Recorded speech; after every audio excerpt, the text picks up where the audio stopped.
Deixa ela dormir no sofá. Essas 5 palavras ecoaram na minha cabeça como um tapa na cara. Não, pior que um tapa. Um tapa dói por alguns segundos. Aquilo doeu até a alma. Porque não era sobre onde eu ia dormir. Era sobre tudo que eu tinha feito, tudo que eu tinha sido, tudo que eu tinha sacrificado, reduzido a ela pode dormir no sofá.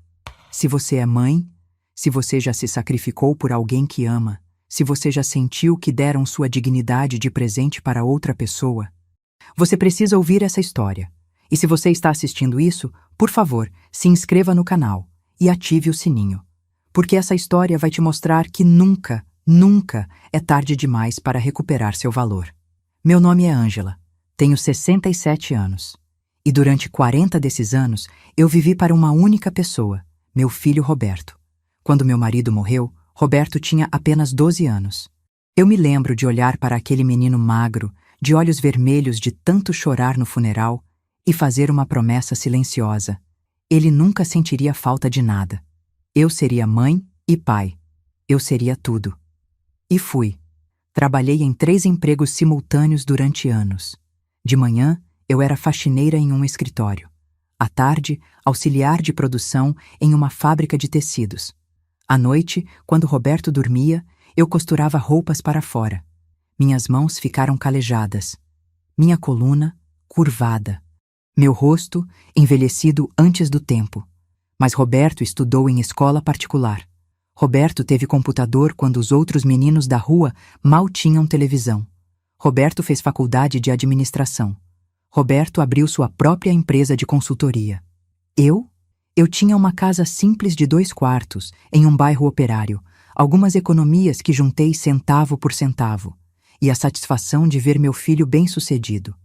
Achei que isso fosse suficiente. Achei que o amor de um filho fosse eterno. Roberto se casou aos 32 anos. A noiva se chamava Patrícia. Ela era gerente de banco, bem vestida, bem falante, bonita. Cabelos sempre impecáveis, unhas perfeitas. Aquele ar de quem nasceu sabendo o que é fino. Na primeira vez que a conheci, ela me cumprimentou com 2 beijinhos no ar, daqueles que não encostam no rosto. Sorriu mostrando dentes branquíssimos e disse: "Que casa! Charmosa!" O jeito que ela disse charmosa me fez olhar em volta da minha sala com outros olhos. Os móveis antigos.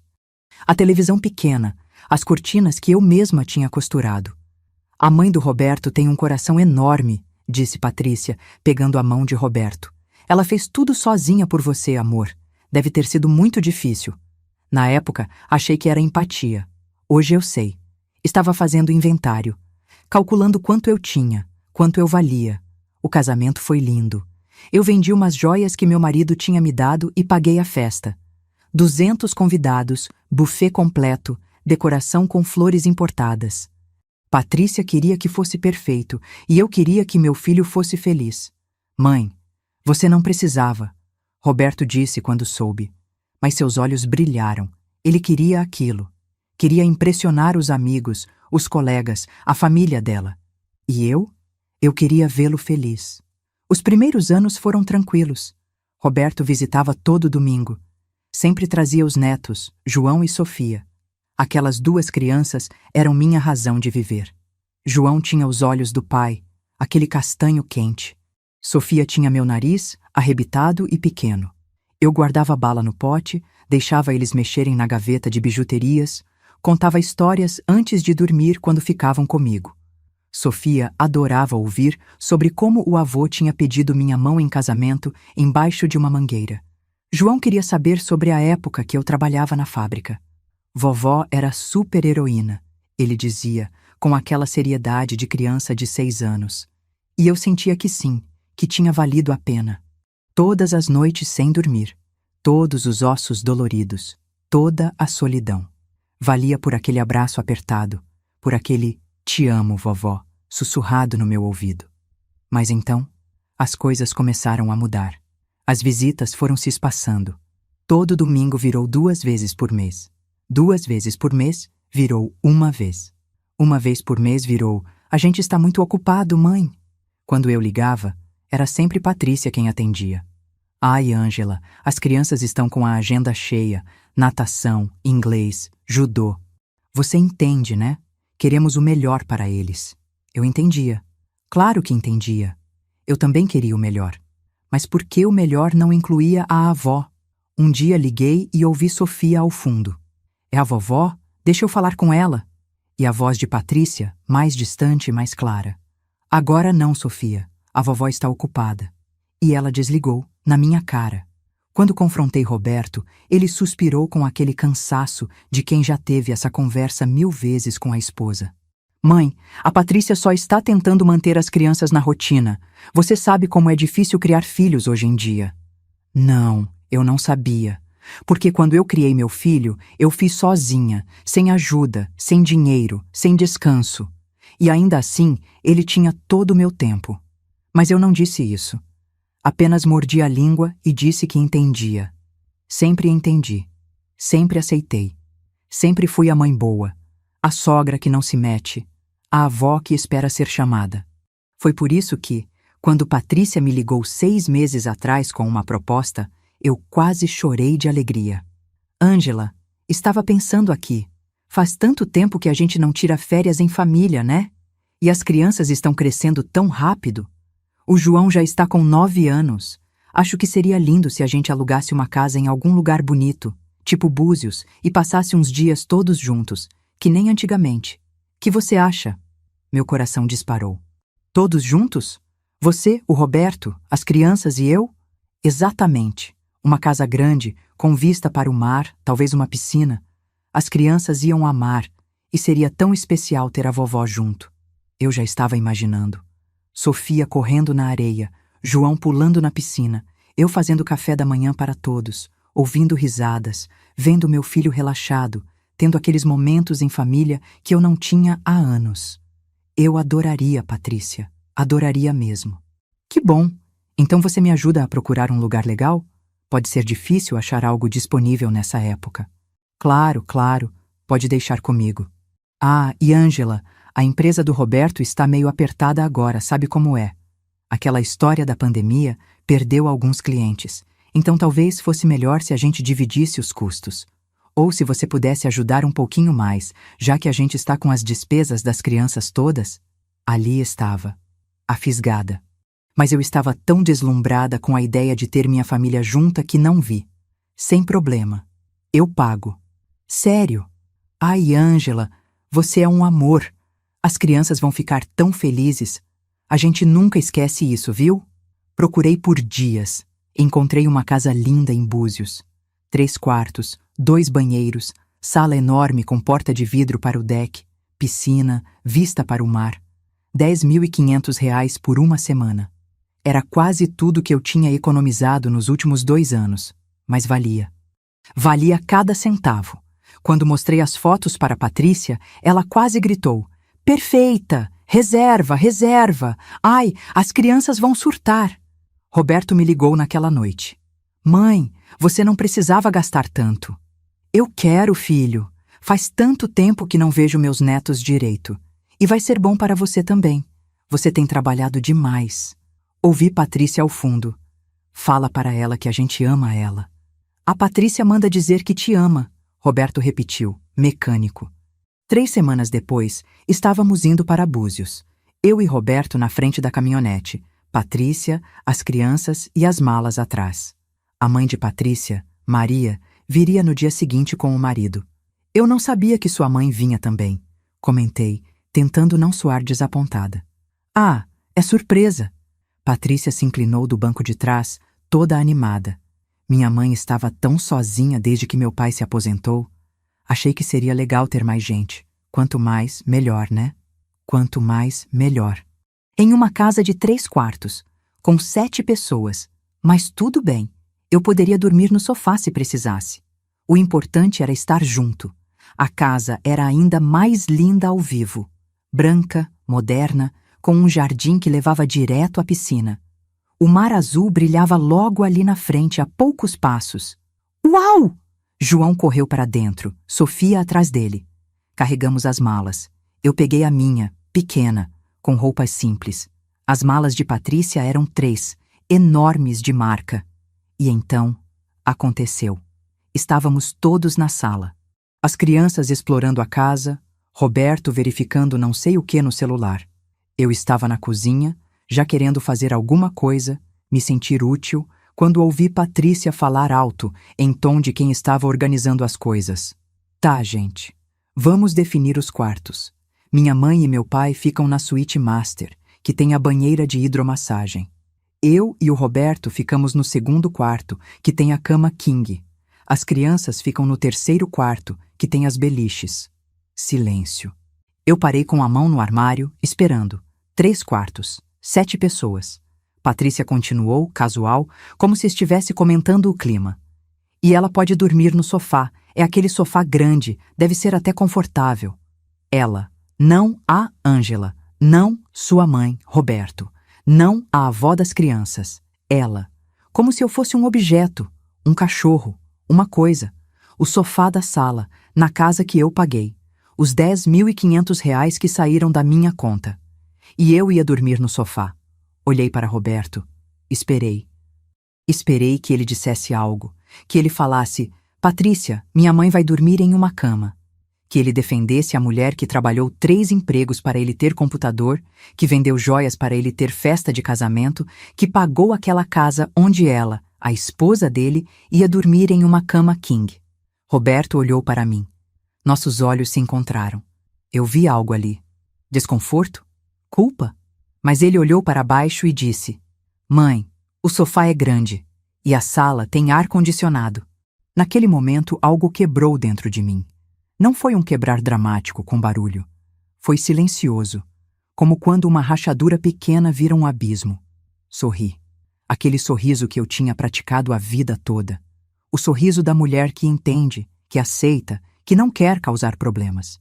Tudo bem, filho. Não tem problema. Patrícia nem olhou para mim. Já estava indo para o quarto dela, chamando Roberto para ajudar com as malas. Fiquei ali, sozinha na sala, olhando para o sofá bege. R$ 10.500, 40 anos de sacrifícios, 2 mãos calejadas, uma coluna torta, para dormir no sofá. Mas o que eu não sabia naquele momento era que as coisas estavam prestes a ficar muito, muito piores, e que aquele sofá ia ser o menor dos meus problemas. A primeira noite foi terrível. O sofá era bonito, mas desconfortável. Curto demais para eu esticar as pernas completamente. E a sala, apesar do ar-condicionado, tinha aquela iluminação automática do jardim que entrava pela janela enorme. Mas não foi o desconforto físico que me impediu de dormir. Foi a humilhação. Toda vez que eu fechava os olhos, ouvia de novo. E ela pode dormir no sofá. Acordo às 5 da manhã. Sempre acordei cedo, hábito de décadas trabalhando. Dobrei o lençol e o cobertor. Deixei tudo arrumado. Não queria que ninguém descesse e me visse deitada ali feito uma mendiga. Fui para a cozinha. Fiz café, separei frutas, preparei a mesa. Pelo menos isso eu ainda podia fazer. Ainda podia ser útil. Roberto foi o primeiro a descer, às 7. Estava de bermuda e camiseta de dormir. Mãe, você dormiu bem? Ele não olhou nos meus olhos quando perguntou. Dormi, filho. O café está pronto. Obrigado. Ele se serviu, ainda sem me olhar. Desculpa por ontem. A Patrícia, ela estava cansada da viagem. Às vezes ela fala sem pensar. Não precisa pedir desculpa. É que... Bem, você entende, né? A mãe dela raramente sai de casa. A gente queria que ela tivesse conforto. A mãe dela, que eu nunca tinha visto, que não tinha relação nenhuma comigo. Ela tinha direito ao conforto. Mas eu, a mãe dele, a mulher que criou ele sozinha, eu podia dormir no sofá. Eu entendo, filho. E de certo modo, eu entendia. Entendia que na escala de prioridades da minha própria família, eu estava em último lugar. As crianças desceram correndo, animadas. Vovó, você viu a piscina? Posso tomar café rápido e ir nadar? Pode, meu amor. Mas come direitinho primeiro. João me abraçou apertado. Vovó, quando a gente voltar, você vem dormir lá em casa? Minha cama é de solteiro, mas dá para dividir. Antes que eu respondesse, Patrícia apareceu na escada, já impecável com um vestido de linho branco e óculos escuros na cabeça. João, não enche a vovó. Ela tem a casa dela, a gente tem a nossa. O tom era leve, mas tinha algo embaixo, uma farpas. Bom dia, Ângela. Nossa, você acordou cedo. Bom dia, Patrícia. Fiz café. Que fofa. Ela se serviu, pegou uma morango. Gente, os meus pais chegam de tarde. Eu tava pensando, a gente podia ir na praia de manhã, almoçar fora, voltar quando eles chegarem. Que acham? Todos concordaram animados. Todos menos eu, que não tinha sido incluída no a gente. Mãe, você vem, né? Roberto perguntou, quase como se fosse obrigatório perguntar. Vou arrumar a casa, fazer comida para quando seus sogros chegarem, eu disse. Aproveitem vocês. Vi o alívio no rosto de Patrícia. Ângela, você é um anjo. Não precisava, mas obrigada. Eles saíram às 9. Eu fiquei ali, sozinha naquela casa enorme que eu tinha pagado, arrumando bagunça dos outros. Os pais de Patrícia chegaram às 3 da tarde. Eu tinha feito arroz, feijão, farofa, uma carne assada, vinagrete. A mesa estava posta. Maria era uma mulher de uns 60 anos, cabelos pintados de loiro, maquiagem carregada. O marido, Carlos, era quieto, meio apagado. Ela entrou na casa como se fosse dona, olhando tudo com um olhar crítico. Não é tão grande quanto eu imaginei. Foi a primeira coisa que ela disse. Mas a vista é bonita. Patrícia mostrou os quartos. Vocês vão adorar a suíte. Tem banheira de hidromassagem, chuveiro de chuva, closet. É a melhor parte da casa. E você, dona Ângela? Maria se virou para mim, curiosa. Qual é seu quarto? Antes que eu respondesse, Patrícia falou rápida. A Ângela preferiu ficar na sala. Ela disse que não gosta de ficar fechada em quarto. Mentira, deslavada mentira, mas dita com tanta naturalidade que até parecia verdade. Maria me olhou com pena. Aquele tipo de pena falsa, de quem está feliz de não ser você. Ah, entendo. Cada um com suas preferências, né? Jantamos. Eu servi. Patrícia e a mãe conversaram sobre pessoas que eu não conhecia, lugares que eu nunca tinha ido, coisas que eu nunca teria. Roberto participava pouco. As crianças estavam cansadas, com sono. Ângela fez uma comida deliciosa, Roberto disse em algum momento. Foi a única vez que meu nome foi mencionado na conversa. Ela sempre foi muito prestativa, Patrícia concordou, naquele tom que parecia elogio, mas era diminuição. Não é, sogra? Sogra. Palavra que ela nunca usava. Só ali, na frente da mãe, para marcar território. Para mostrar que eu era a sogra, a velha, a que serve. Naquela noite, deitada de novo no sofá, eu chorei. Baixinho, para ninguém ouvir. Chorei pelos 40 anos que dei para meu filho. Chorei pela casa que paguei e onde eu não tinha nem direito a uma cama. Chorei pela mulher que eu tinha sido, forte e lutadora, reduzida a isso. O segundo dia foi pior. Patrícia e a mãe tomaram café tarde, por volta das 11. Vieram já arrumadas, conversando sobre ir ao centro de Búzios fazer compras. Ângela, você cuida das crianças, né? Eles querem ficar na piscina. O Roberto foi resolver um problema da empresa pelo telefone. Não era pedido, era ordem. Claro, elas saíram. Eu fiquei com João e Sofia na piscina. Brinquei com eles, apliquei protetor solar, dei suco, contei histórias. Aquilo eu gostava. Meus netos eram tudo para mim. Mas em algum momento, João perguntou: Vovó, por que você não dorme no quarto com a gente? A beliche de cima está vazia. Porque a vovó gosta de ficar na sala, amor. Mas a mamãe falou que você tá no sofá porque não tem quarto para você. Que a casa era pequena.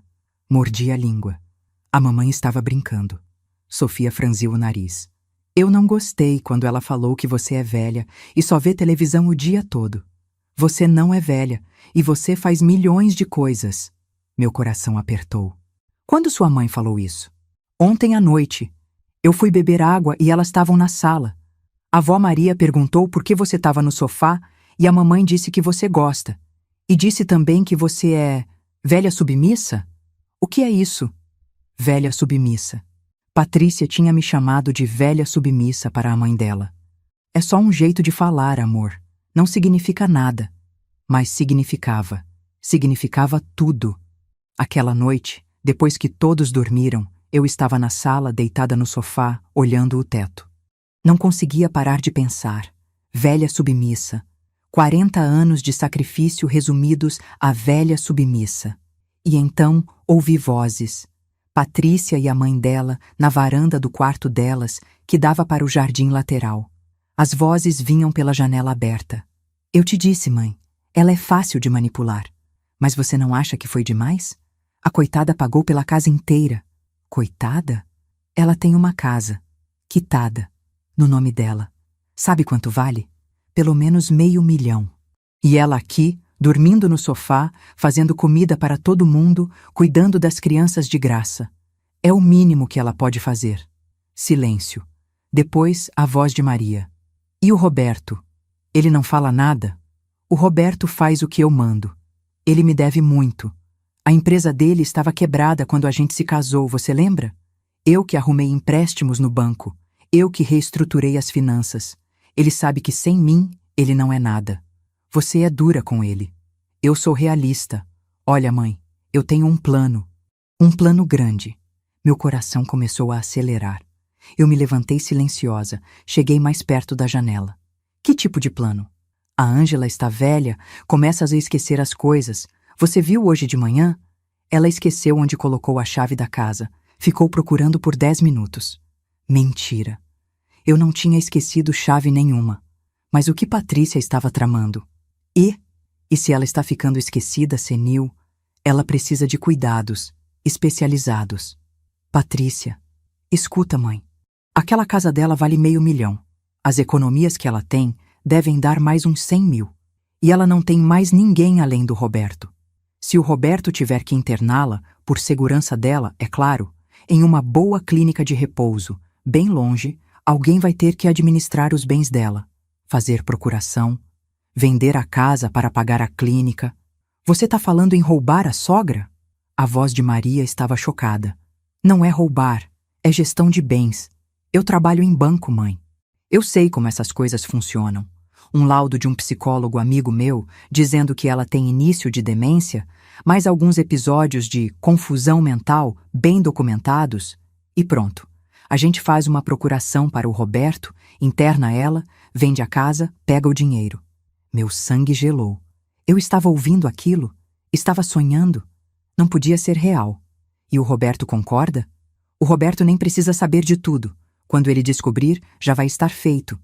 E ele não vai reclamar, porque vai ser para o bem dele. A empresa dele está quebrada de novo. Ele fez uns investimentos idiotas, tem dívidas. Esse dinheiro vai salvar ele. Não sei, Patrícia. Parece errado. Errado é ela morrer e deixar tudo isso para o Estado porque não planejou nada. A gente só está sendo prático. Passos. Elas estavam entrando no quarto. Voltei correndo para o sofá, deitei, fechei os olhos. Meu coração estava disparado. Minhas mãos tremiam. Elas queriam me internar. Roubar minha casa. Pegar minhas economias. Tudo. E Roberto? Roberto estava quebrado de novo? Fez investimentos idiotas? Tinha dívidas? Fiquei ali, tremendo, com os olhos fechados, fingindo dormir, mas com o cérebro a mil. 40 anos de sacrifício. E no final, iam me trancar em um asilo e roubar tudo que eu tinha. Mas elas tinham cometido um erro enorme. Elas tinham presumido que eu era fraca, que eu era submissa, que eu ia aceitar. Elas não faziam ideia do que uma mãe é capaz quando encurralam ela. Não dormi naquela noite. Cada vez que fechava os olhos, ouvia de novo. Um laudo dizendo que ela tem demência, interna ela, vende a casa, pega o dinheiro. Às 5 da manhã, quando o céu começou a clarear, eu já tinha tomado uma decisão. Não ia ser vítima. Não dessa vez. Não depois de tudo que eu tinha construído, suado, sacrificado. Precisava de provas. Precisava entender a extensão do plano delas. E precisava proteger minha casa. Me levantei, silenciosa. Fui ao banheiro, lavei o rosto com água fria. A mulher que me olhou no espelho estava diferente. Tinha 40 anos de cansaço nos olhos, mas também algo novo. Raiva. Determinação. Fiz café. Me forcei a agir normalmente. Quando Patrícia desceu, por volta das 9, eu estava na cozinha. Quieta, dócil. Bom dia, Ângela. Nossa, você sempre acorda tão cedo? Bom dia, sim. Costume antigo. Sorri. O sorriso da velha submissa. Que fofa! Olha, hoje eu e minha mãe vamos passar o dia fora. Tem um spa aqui perto que parece divino. Você não se importa de cuidar das crianças de novo, né? E talvez fazer o almoço para o pessoal? Claro, pode deixar. Sabia que podia contar com você. Ela pegou uma maçã, mordeu. Ah, e Ângela, você tem andado um pouco esquecida nesses dias. Ontem você esqueceu onde colocou a chave. Hoje de manhã vi que deixou a torneira do jardim aberta a noite toda. Você tá se sentindo bem? Torneira do jardim? Eu nem tinha ido ao jardim ontem à noite. Desculpa, deve ser o cansaço. Você não é mais nova, né? Tem que cuidar da saúde. Às vezes, esses esquecimentos são sintomas de... Bem, melhor nem falar. Mas se piorar, a gente precisa te levar em um médico, viu? Ela estava plantando, criando narrativa, esquecimentos que eu nunca tinha tido. Obrigada por se preocupar. Imagina, você é praticamente da família. Praticamente. Não era. Era praticamente. Patrícia e Maria saíram às 10. Roberto foi para a cidade resolver umas coisas. Fiquei com as crianças, Carlos, que passava o dia todo lendo jornal na varanda, e meus pensamentos. Às 2 da tarde, depois de dar almoço para João e Sofia e colocá-los para assistir um filme, tive minha chance. O celular de Patrícia estava na mesa da sala. Ela sempre deixava em qualquer lugar porque confiava demais. Ou melhor, porque achava que ninguém ali teria coragem de mexer nas coisas dela. Peguei o celular, mãos tremendo, coração disparado, tinha senha. Claro que tinha. Tentei o aniversário de Roberto. Nada. O aniversário das crianças. Nada. Fiquei ali, olhando para a tela, frustrada. E então lembrei. Uma vez, meses atrás, eu estava na casa deles e vi Patrícia desbloqueando o celular. 4 números. 1985. Tentei. O celular desbloqueou. Respirei fundo e abri o WhatsApp. As conversas mais recentes eram com a mãe, com uma amiga chamada Camila, com Roberto. Abri a conversa com a mãe. Tinha centenas de mensagens. Comecei a rolar, procurando qualquer coisa sobre o plano. Patrícia, 1 semana atrás. Mãe, falei com o Dr. Henrique. Ele disse que consegue fazer o laudo sem precisar examinar pessoalmente. É só eu passar os sintomas. 5.000 e ele faz. Maria. 5.000? Tá caro. Patrícia. É o preço da liberdade, confia. Quando a gente pegar o dinheiro da casa dela, 5.000 não vai ser nada. Maria. E se ela desconfiar? Patrícia. Ela? A velha submissa? Impossível. Ela vai aceitar tudo que a gente falar. Ontem ela pagou 10.000 pela casa de Búzios sem questionar. Senti a bile subir na garganta. Continuei lendo. Patrícia. O plano é o seguinte. Quando a gente voltar de Búzios, eu vou começar a fazer ela esquecer as coisas na frente de outras pessoas. Vizinhos, o porteiro do prédio dela. Vou criar testemunhas. Em 2 meses, a gente tem casos documentados suficientes para pedir uma avaliação psiquiátrica. Com o laudo do Dr. Henrique, a gente consegue interná-la. Maria. E depois? Patrícia. Depois é fácil. Procuração, venda da casa, transferência do dinheiro. A clínica que eu achei custa 8.000 por mês. Baratinha. E fica no interior, longe de tudo. Ninguém vai visitá-la. Em 6 meses, a gente tem o dinheiro limpo e ela está fora do caminho. Fora do caminho. Eu era um obstáculo, uma coisa para tirar do caminho. Continuei rolando, procurando mais. E então vi algo que me fez gelar completamente. Uma conversa com alguém chamado M, com um coração do lado. Patrícia, 3 dias atrás. Amor, só mais um mês, eu prometo. Quando o Roberto descobrir as dívidas e a gente resolver a situação da sogra, eu peço o divórcio. Maria. 1 mês você falou isso mês passado. Patrícia. Eu sei. Mas agora é real. Olha, eu já falei com o advogado. O Roberto está tão atolado em dívidas que ele não vai conseguir brigar por nada no divórcio. E com o dinheiro da casa da sogra, a gente consegue quitar tudo, sobra uma grana para a gente, e eu saio limpa. Maria. Você tem certeza que ele não desconfia? Patrícia. O Roberto? Claro que não. Ele é burro demais. Acha que os investimentos que fez foram ideia dele. Mal sabe que fui eu que sugeri, que direcionei ele para aquele fundo de investimento furado. Maria, você é cruel. E eu amo isso. Patrícia, cruel é o que é necessário. Olha, quando a gente sair dessa, eu, você, 2 milhões limpos e o mundo pela frente. Maria, 2 milhões. Patrícia, casa da sogra, 500 mil. Economias dela, 150 mil. Parte do Roberto no divórcio depois que ele perder tudo. Mais uns 200 mil. Uns empréstimos que fiz no nome dele no banco e que ele nem sabe, 800 mil. Seguro de vida dele, se algo acontecer, 500 mil. Maria, se algo acontecer? Patrícia, vai que ele se desespera com as dívidas, né? Acidentes acontecem. Meu Deus do céu. Ela não estava só planejando me internar e roubar minha casa.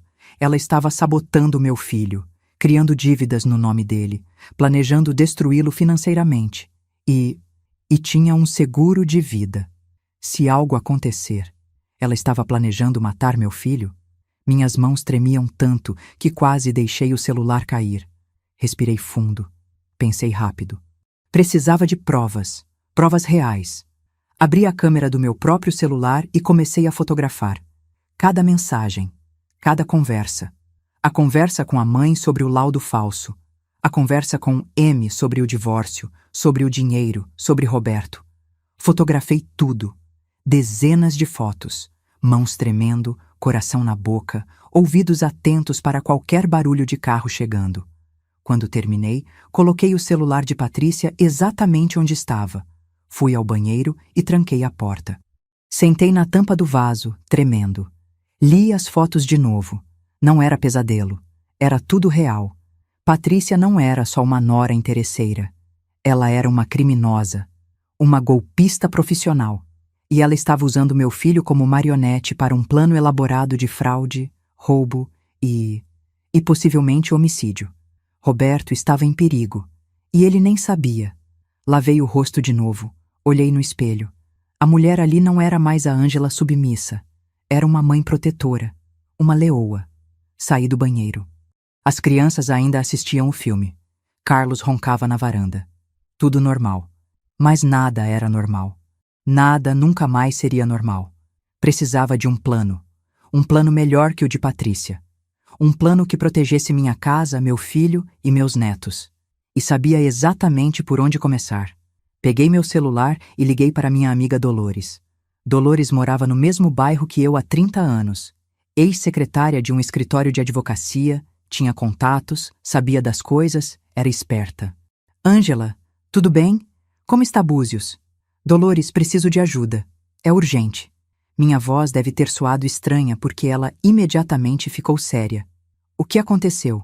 Não posso falar agora, mas preciso que você faça algo para mim. Você ainda tem aquele contato no cartório?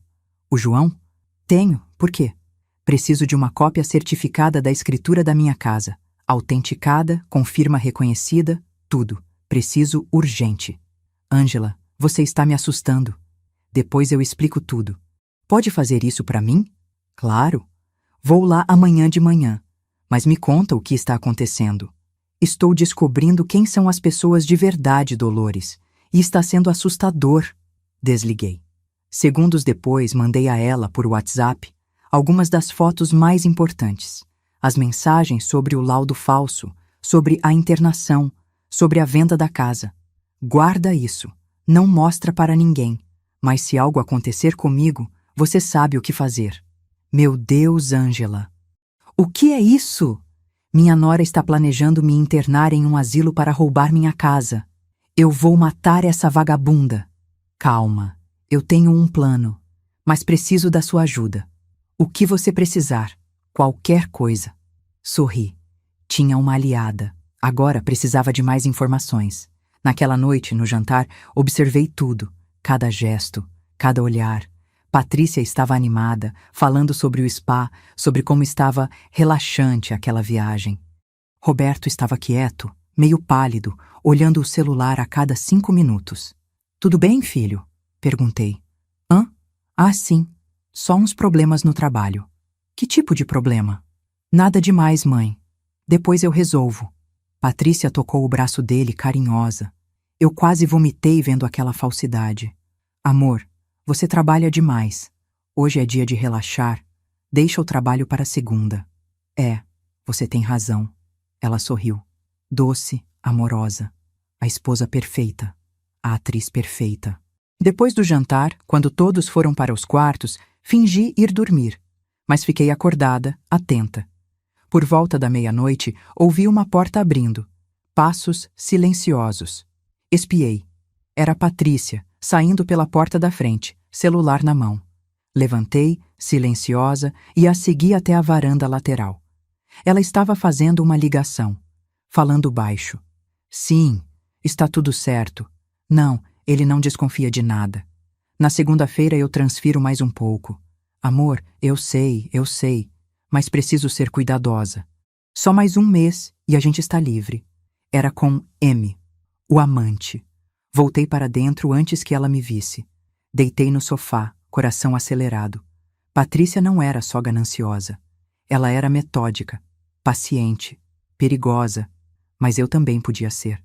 Nos 2 dias seguintes, continuei minha investigação. Revirei a bolsa de Patrícia quando ela estava na piscina. Achei um papel com anotações. Dr. Henrique, confirmar laudo 5K. Fotografei. Observei Roberto. Ele estava mais nervoso a cada dia. Nas ligações de trabalho, ouvi palavras como prejuízo, investimento ruim, credores. Ele estava quebrando. De novo. E não fazia ideia de que tinha sido a própria esposa a arquiteta de sua ruína.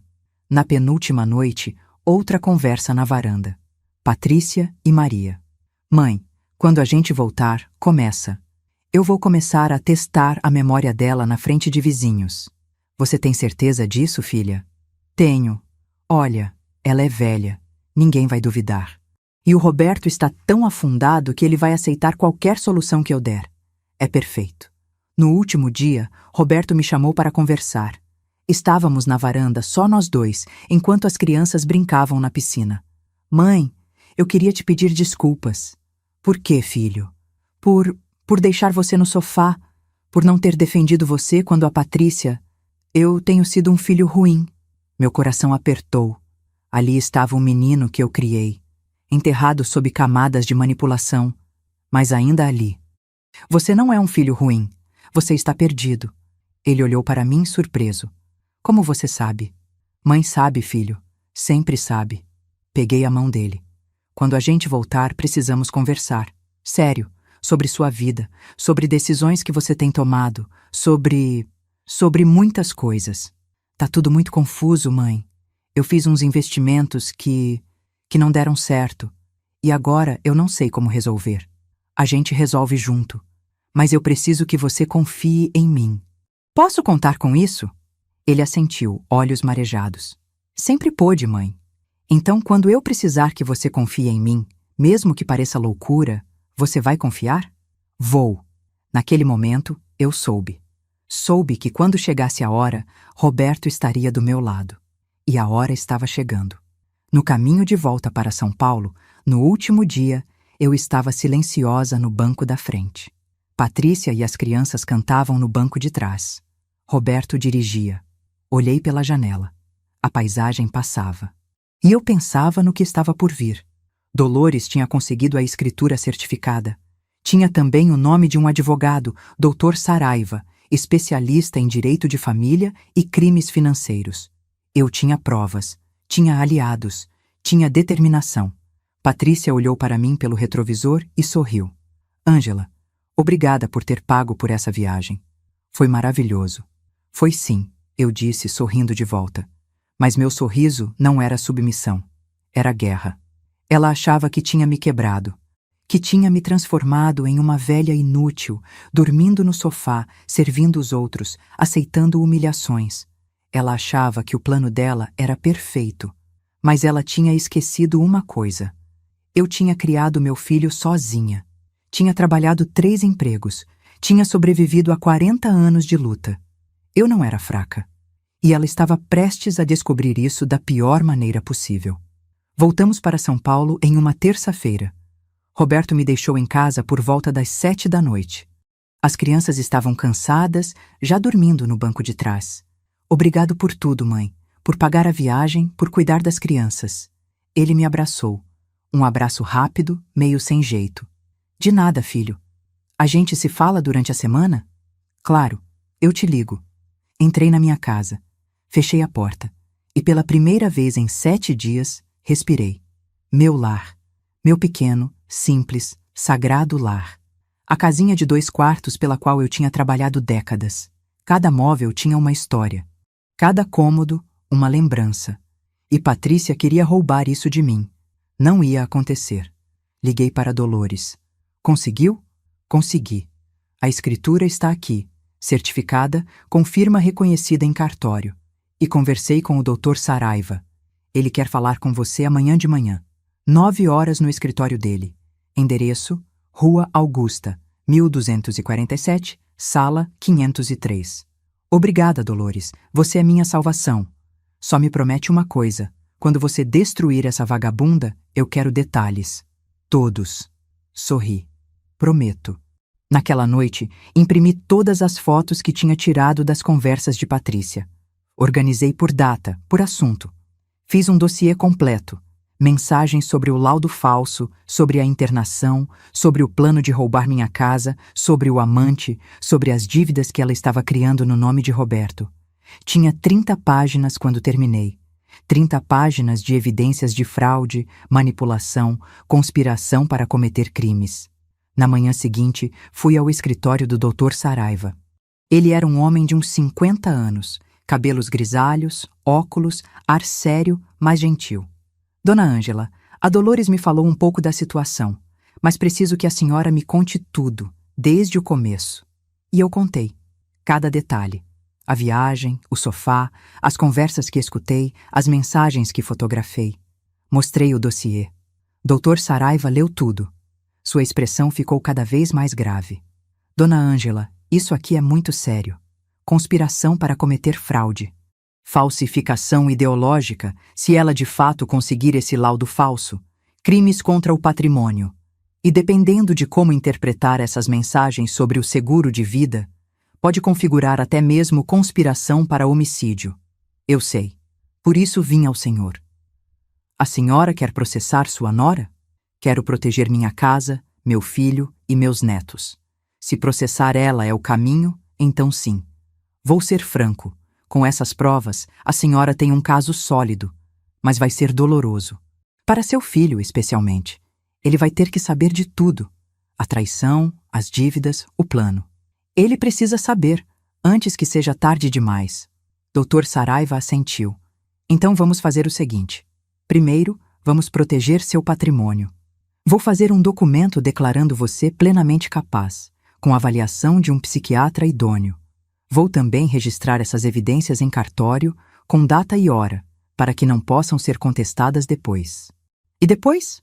Depois eu sugiro que a senhora confronte seu filho, mostre a ele as provas, dê a ele a chance de se separar dela voluntariamente, de denunciar as fraudes que ela cometeu no nome dele. Se ele cooperar, a justiça pode ser mais branda com ele, dependendo do grau de envolvimento dele nos crimes. Ele não está envolvido, ele é vítima também.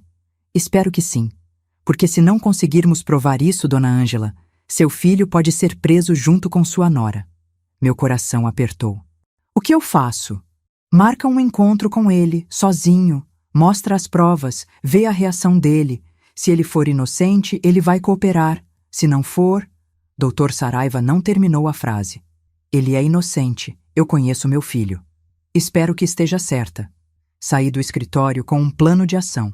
Primeira parada. Psiquiatra. Dr. Saraiva tinha indicado uma doutora Helena Moreira, respeitada, imparcial. A consulta foi no dia seguinte. Ela me fez diversos testes. Memória, raciocínio, orientação temporal e espacial. Conversa sobre minha vida, meus hábitos, minha saúde mental. No final ela disse, Dona Ângela, a senhora tem uma saúde mental impecável. Memória excelente para a sua idade. Raciocínio lógico preservado. Não há absolutamente nenhum sinal de demência, senilidade ou qualquer outro comprometimento cognitivo. Vou emitir um laudo completo atestando isso. Obrigada, doutora. Posso perguntar por que precisa desse laudo? Contei brevemente. Ela ficou horrorizada. Isso é criminoso. Se conseguir provar que sua nora estava planejando conseguir um laudo falso para interná-la, ela pode ser presa. É exatamente o que pretendo fazer.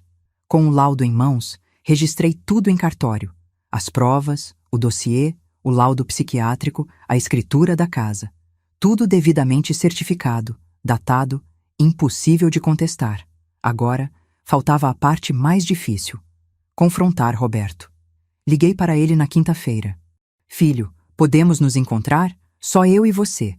Preciso conversar sobre algo importante. Claro, mãe, está tudo bem? Vai estar. Amanhã de manhã, às 10, na minha casa? Tá bom, eu vou. Desliguei e respirei fundo. Amanhã, meu filho ia descobrir que a mulher com quem era casado era uma criminosa, que sua vida tinha sido manipulada, que ele estava sendo usado. Ia doer muito, mas era necessário. Na sexta-feira, às 10 em ponto, Roberto tocou a campainha. Estava com olheiras profundas, rosto cansado. Parecia ter envelhecido 10 anos. Oi, mãe. Ele me beijou no rosto. Oi, filho. Entra. Fiz café. Sentamos na mesa da cozinha. Servi café, pão, bolo. Ele comeu em silêncio. Mãe, você está me assustando. O que aconteceu? Olhei nos olhos dele. Meu menino, meu filho, a razão de 40 anos de sacrifício. Roberto, preciso te contar algo. E preciso que você me ouça até o fim, sem interromper. Você me prometeu que ia confiar em mim. Lembra? Lembro. Então confia. Peguei o dossiê. Coloquei na mesa entre nós. Em Búzios, eu descobri que sua esposa está planejando me internar em uma clínica de repouso com um laudo psiquiátrico falso, vender minha casa e ficar com o dinheiro. Roberto ficou branco. O quê? Deixa eu terminar.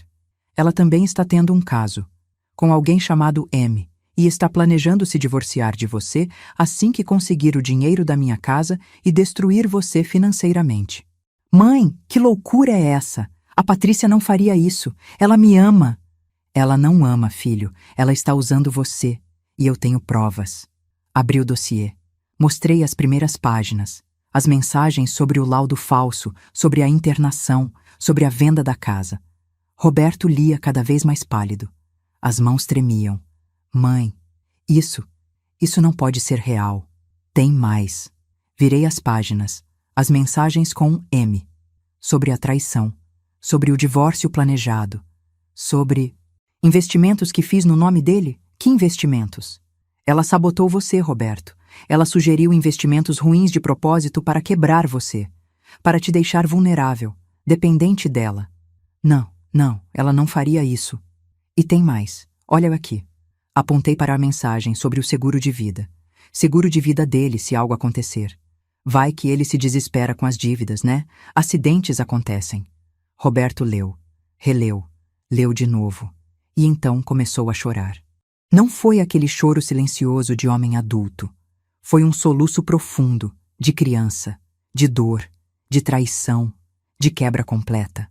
Ela quer me matar? Não sei se quer de fato, filho, mas no mínimo ela está considerando a possibilidade e está se preparando para lucrar com isso. Roberto colocou as mãos no rosto. Os ombros tremiam. Eu sou um idiota completo. Você me avisou, mãe, tantas vezes, e eu nunca escutei. Você estava apaixonado, cego. Ela é boa no que faz. Ela me destruiu. Minha empresa está quebrada. Eu tenho dívidas que não sei nem de onde vieram. Eu perdi você, perdi tempo com meus filhos, perdi tudo. Para quê? Para uma mulher que só queria me usar? Peguei a mão dele. Ainda dá tempo de consertar. Como? Como eu conserto isso? Primeiro, você precisa saber exatamente que dívidas existem no seu nome. Eu já consultei um advogado. Ele vai te ajudar a investigar. Segundo, você precisa se separar dela. Imediatamente. Antes que ela execute o plano completamente. E as crianças? As crianças vão ficar com você. Eu vou te ajudar. Como sempre ajudei. Roberto me olhou com aqueles olhos vermelhos, rasos de lágrimas. Por que você faz isso, mãe? Depois de tudo que eu deixei acontecer com você, você ainda me ajuda? Porque você é meu filho. E mães não desistem dos filhos, mesmo quando os filhos desistem delas. Ele me abraçou, apertado, como não me abraçava desde criança, e chorou no meu ombro. Eu sinto muito, por tudo, pela forma que deixei ela te tratar, por não ter te defendido, por ter sido tão cego. Eu sei, filho, eu sei. Ficamos assim por longos minutos, mãe e filho, unidos de novo, contra o inimigo comum. Quando Roberto se afastou, ele estava diferente, mais forte, determinado. O que eu faço agora? Agora você vai para casa. Age normalmente. Não deixa ela desconfiar. Enquanto isso, você investiga suas finanças, descobre exatamente o que ela fez. Na segunda, a gente se encontra com o advogado. E então a gente acaba com ela. Roberto assentiu. Pode ser perigoso. Se ela descobrir, por isso você precisa ser cuidadoso. Age como se nada tivesse acontecido, mas vai juntando informações. Extratos bancários, contratos, documentos, tudo. Tudo bem. Ele foi embora. Eu fechei a porta e respirei. O plano estava em movimento. Durante o fim de semana, Roberto me mandou mensagens. Tinha achado contratos de empréstimo no nome dele que ele nunca assinou, transferências bancárias que ele não autorizou, investimentos em fundos que ele nem conhecia. Patrícia tinha criado quase R$ 1 milhão em dívidas no nome dele. Na segunda-feira, nos encontramos com o Dr. Saraiva. Roberto levou todos os documentos. O advogado analisou tudo. Grave. Isso é fraude bancária em grande escala, falsificação de assinatura, crimes contra o sistema financeiro. Seu caso é complexo, Roberto, porque você é casado com ela. Vai ser difícil provar que você não tinha conhecimento. Mas ele não tinha, eu disse. Ele descobriu agora. Então ele precisa denunciar. Imediatamente. Ir à polícia, fazer um boletim de ocorrência, pedir investigação. E se eu fizer isso, o que acontece com ela? Roberto perguntou. Ela vai ser investigada. Se as provas forem consistentes, será indiciada. Pode ir para a cadeia. E você, se cooperar completamente com a investigação, tem chances de não ser punido como cúmplice. Roberto olhou para mim. Mãe, se eu denunciar ela, as crianças vão sofrer. Vão descobrir que a mãe é uma criminosa. As crianças já estão sofrendo, filho. Crescendo em uma casa de mentiras, com uma mãe que não ama o pai, que está ensinando elas valores errados. A verdade dói, mas a mentira destrói. Ele respirou fundo. Então vamos fazer. Como a gente faz? Dr. Saraiva se inclinou. Primeiro você separa os bens, imediatamente. Depois faz o boletim de ocorrência com todas as provas. Então, confronta ela. Na frente de testemunhas, de preferência. Grava a conversa, se possível. Deixa ela se incriminar. Depois, pede o divórcio e a guarda dos filhos. Testemunhas? Eu perguntei. Quanto mais gente presenciar o confronto e a confissão dela, mais forte fica o caso.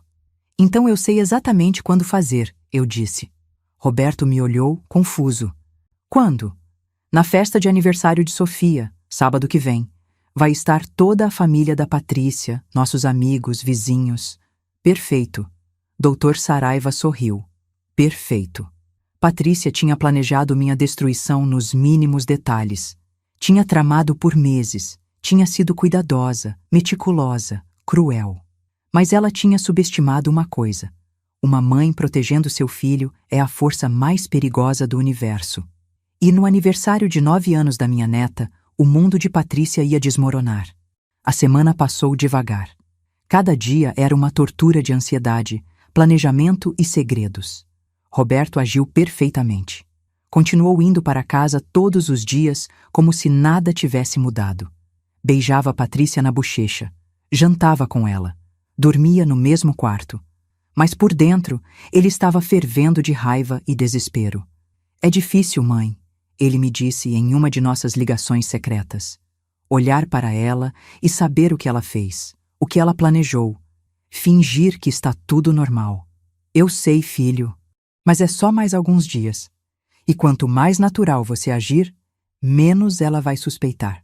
Ontem ela estava no computador e eu espiava pelo canto do olho. Ela estava pesquisando clínicas de repouso, para você. Senti um calafrio. Ela está acelerando o plano. O que a gente faz? Nada. Deixa ela pensar que está ganhando. Quanto mais confiante ela estiver, menos cautelosa vai ser. Na terça, Roberto separou os bens. Tirou tudo que era dele e meu de qualquer conta conjunta. Transferiu para uma conta nova, em outro banco que Patrícia não tinha acesso. Moveu também as economias das crianças para contas protegidas em nome deles com Roberto como tutor único. Ela vai notar, ele disse nervoso. Não vai. Ela só checa a conta quando vai fazer alguma movimentação grande. E agora que está perto de executar o plano da sua mãe, ela está focada nisso. Estava certa. Patrícia não notou nada. Na quarta, Roberto foi à delegacia com o Dr. Saraiva. Fez um boletim de ocorrência detalhado. Anexou todas as provas: os contratos falsos, as transferências não autorizadas, as cópias das mensagens de Patrícia planejando os crimes. O delegado, Dr. Monteiro, um homem de uns 60 anos com cara de quem tinha visto de tudo, ficou impressionado. Isso aqui é um caso federal, ele disse. Fraude bancária, falsificação documental, conspiração. Vou encaminhar para a Polícia Federal, mas com essas provas, a prisão dela é questão de tempo. Quanto tempo? Roberto perguntou. Dependendo da investigação, 1 semana, 2. Mas se ela confessar na frente de testemunhas, como vocês estão planejando, pode ser na hora. Na quinta fizemos um ensaio. Eu, Roberto, Dr. Saraiva e Dolores. Sentamos na sala do advogado e planejamos cada passo do confronto. Patrícia não pode saber que foi planejado, Dr. Saraiva orientou. Tem que parecer natural. Como se Roberto tivesse descoberto as coisas e decidiu confrontar ali, naquele momento.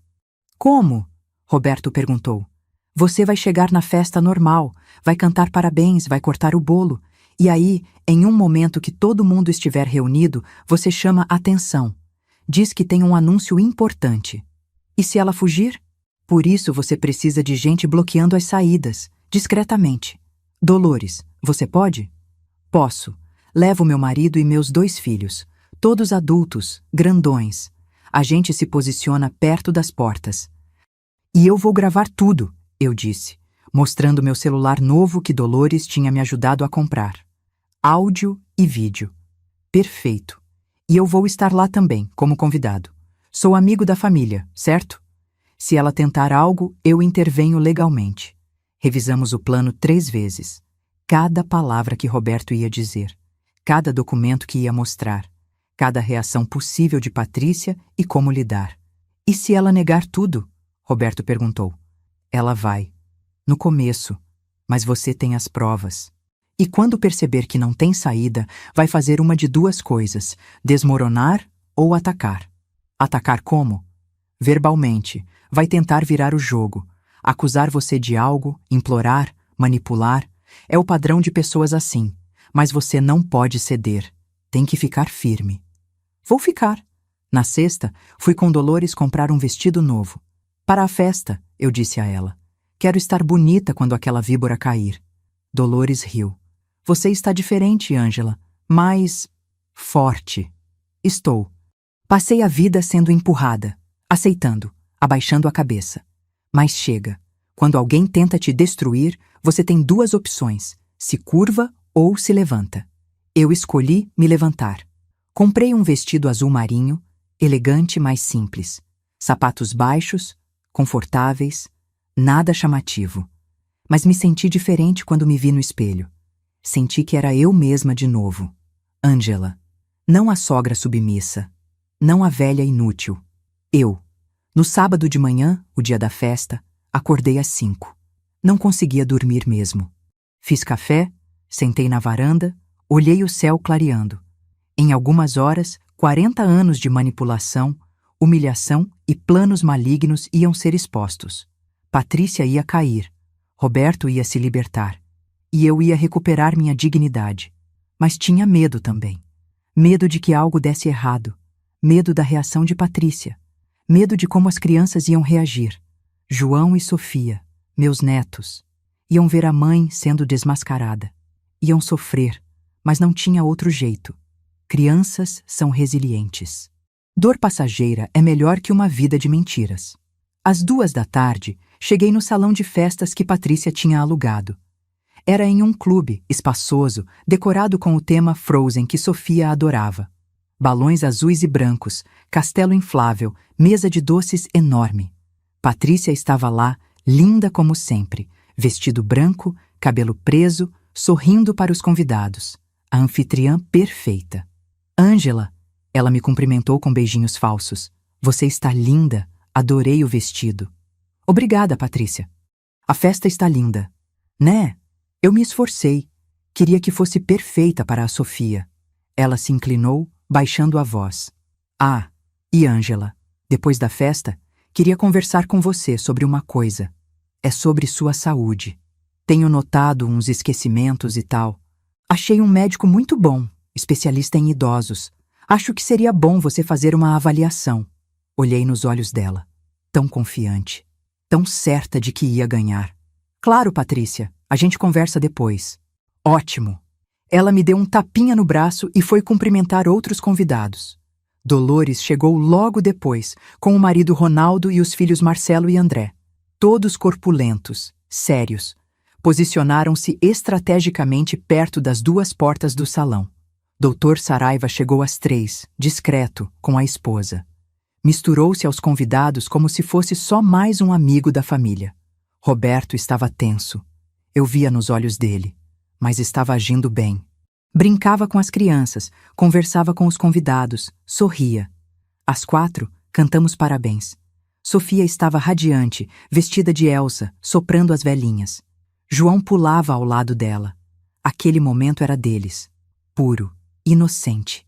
Em minutos ia acabar, mas era necessário. Cortamos o bolo, distribuímos fatias, as crianças correram para o castelo inflável. Os adultos conversavam em grupinhos. E então Roberto pegou um copo e uma colher. Bateu, fazendo um ruído que chamou a atenção. Pessoal, posso ter a atenção de todos por 1 minuto? As conversas foram cessando. Todos se viraram para ele. Patrícia estava do outro lado do salão. Sorriu, achando que era algum discurso fofo de pai. Roberto respirou fundo e olhou para mim. Acenei com a cabeça. Ele olhou para Dr. Saraiva. O advogado também acenou. Era a hora. Eu sei que esse é um dia de festa, de alegria. E para Sofia e João é. Mas infelizmente, para mim, esse também é o dia em que preciso fazer algo muito difícil. Preciso contar uma verdade que vai chocar muita gente aqui. Patrícia franziu a testa. Começou a andar em direção a Roberto. Amor, o que você está fazendo? Roberto levantou a mão, parando ela. Fica onde está, Patrícia. Você vai querer ouvir isso. O tom dele era duro, firme. Todo mundo percebeu. O salão ficou em silêncio total. Há alguns dias, minha mãe me procurou com uma história que parecia absurda. Ela me disse que você, Patrícia, estava planejando interná-la em uma clínica de repouso usando um laudo psiquiátrico falso para poder roubar a casa dela. Gasps, murmúrios. Patrícia ficou branca. Roberto, que absurdo é esse? Você está louco? Deixa eu terminar. No começo, eu não acreditei. Pensei que minha mãe estava confusa, paranoica. Mas ela tinha provas, fotos de conversas do seu celular. Conversas com sua mãe, planejando nos mínimos detalhes como iam fazer isso. Isso é invasão de privacidade. Ela não tinha direito de mexer no meu celular. Você deixou desbloqueado, na casa que ela pagou, onde você a humilhou, dizendo que ela ia dormir no sofá. Lembra? Patrícia olhou em volta. Todo mundo estava olhando para ela. Roberto, você está me constrangendo na frente de todo mundo. Para. A gente conversa em casa. Não. A gente conversa aqui, agora, na frente de testemunhas. Tirou papéis do bolso do paletó. O dossiê. Aqui estão as provas. Conversas entre você e sua mãe sobre pagar R$ 5.000 para um Dr. Henrique fazer um laudo falso dizendo que minha mãe tem demência, sobre interná-la, sobre vender a casa dela. Quer que eu leia em voz alta? Não! Você não tem direito. Tenho. Porque você estava planejando destruir minha família. Minha mãe. Maria, a mãe de Patrícia, estava pálida em um canto. As pessoas olhavam para ela também. Ela virou o rosto. E tem mais. Roberto continuou, voz tremendo, mas firme. Você também está tendo um caso. com alguém que você chama de M nos seus contatos, e estava planejando se divorciar de mim assim que conseguisse o dinheiro da minha mãe. Agora os gaspes foram mais altos. Patrícia olhou em volta, desesperada. E tem ainda mais. Você criou dívidas no meu nome. Quase R$1 milhão. Falsificou minha assinatura em contratos de empréstimo. Sugeriu investimentos ruins de propósito para me quebrar financeiramente. Você me sabotou. Durante anos. Patrícia estava tremendo. Isso é mentira. Mentira! Então explica isso. Roberto mostrou papéis. Contratos com minha assinatura que eu nunca assinei. Perícia grafotécnica comprovou que é falsificação. Patrícia procurou uma saída com os olhos. Viu as portas bloqueadas por Ronaldo e os filhos de Dolores. Não tinha para onde correr. Você está me armando uma cilada. Não. Você armou uma cilada para mim, para minha mãe, para minha família. E agora, todo mundo aqui sabe. E então foi minha vez. Dei um passo à frente. Olhei Patrícia nos olhos. Você me chamou de velha submissa. Achou que eu ia aceitar tudo calada. Achou que eu era fraca, inútil, fácil de manipular. Tirei um papel da bolsa. O laudo da doutora Helena. Eu tenho saúde mental perfeita. Laudo psiquiátrico completo feito por uma profissional respeitada. Seu plano de me internar nunca ia funcionar. Tirei outro papel. A escritura. E minha casa está registrada em cartório, com toda a documentação protegida. Você nunca ia conseguir vendê-la. Olhei em volta para todos os convidados, para a família dela, para todo mundo. Vocês sabem quantos anos eu trabalhei para ter essa casa? 40. Trabalhei em 3 empregos simultaneamente. Criei meu filho sozinha, viúva, sem ajuda de ninguém. Paguei cada tijolo daquela casa com meu suor. E essa mulher achou que podia simplesmente roubar tudo de mim.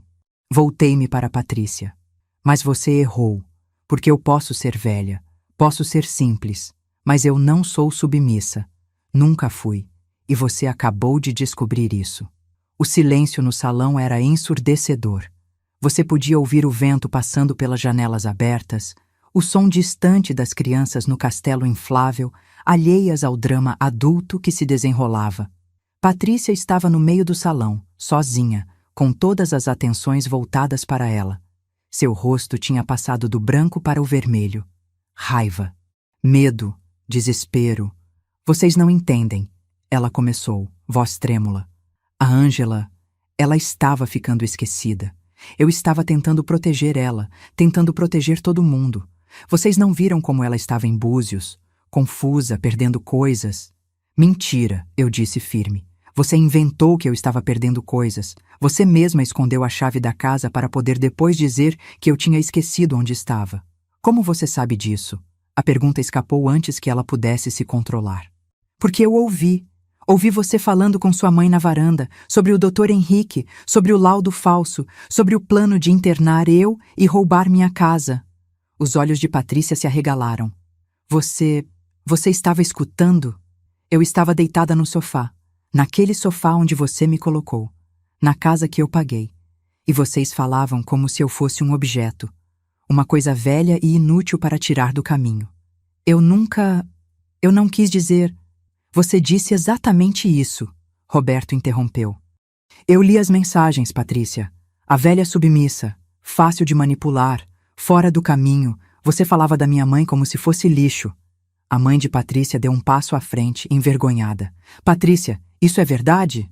Patrícia se virou para ela, desesperada. Mãe, você sabia, você estava comigo, você concordou com o plano. Maria empalideceu. As pessoas ao redor começaram a murmurar, olhando para ela com nojo. Eu pensei que fosse só conversa. Pensei que você não ia fazer de verdade, Maria gaguejou. Claro que ia, e você ia ganhar parte do dinheiro. Você é tão culpada quanto eu. Agora Maria estava sendo olhada com a mesma repulsa.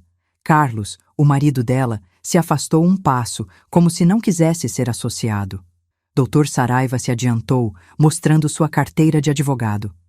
Patrícia, Maria, vocês têm direito a ficar caladas. Mas tudo o que estão dizendo pode e será usado contra vocês em um processo criminal. Patrícia olhou para ele confusa. Quem é você? Dr. Saraiva, advogado de Ângela e Roberto, e estou gravando essa conversa inteira com consentimento de todos neste salão. Continuem, por favor. O pânico tomou conta do rosto de Patrícia. Ela olhou para Roberto. Amor, por favor, você não entende. Eu fiz tudo isso por você. A empresa estava quebrada. A gente precisava de dinheiro. Eu estava tentando salvar você. Mentira, Roberto disse, voz firme, mas dolorida. Você estava me destruindo. Você criou dívidas no meu nome. Falsificou minha assinatura. Sugeriu investimentos ruins de propósito. Você não estava me salvando. Estava me afundando. Isso não é verdade. Roberto mostrou mais papéis. Aqui. Contrato de empréstimo de R$300 mil. Eu nunca assinei isso. Perícia grafotécnica comprovou. Você falsificou minha assinatura. Eu assinei por você porque você estava muito ocupado. Sem minha permissão. Isso é crime. Patrícia se virou para os convidados desesperada, procurando aliados. Vocês não entendem. Casamentos são difíceis. Às vezes a gente precisa tomar decisões sem consultar o outro. Isso não é crime. Falsificação de documento é crime, sim. Dr. Saraiva interveio.